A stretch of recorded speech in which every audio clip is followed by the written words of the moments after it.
بسم الله الرحمن الرحيم الحمد لله والصلاة والسلام على رسول الله صلى الله عليه وسلم إلهي با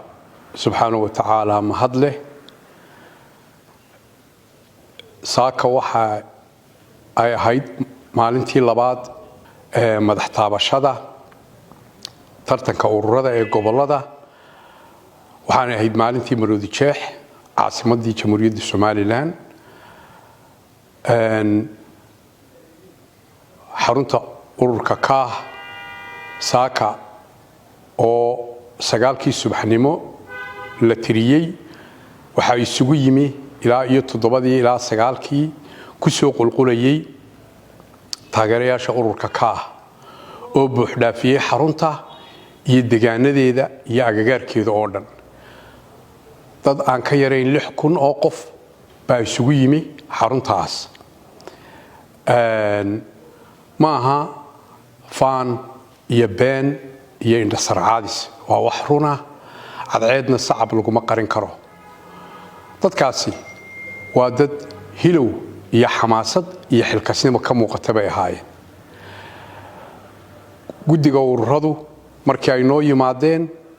ee ay qaybtii ugu horeysay tiriyeen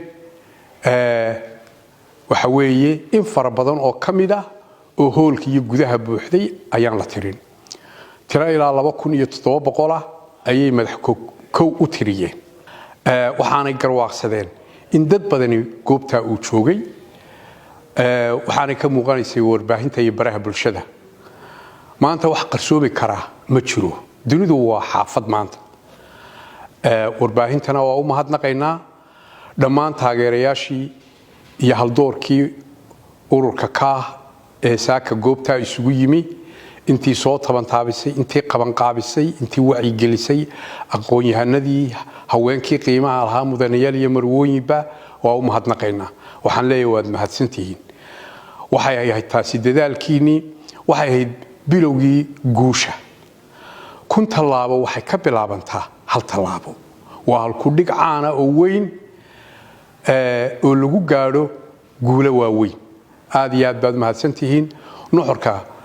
hadalkan gaabani wuxuu yahay inaan u mahad celino dadkii hilowga iyo xamaasadda iyo xilkasnimada noogu yimi aad baad u mahadsantihiin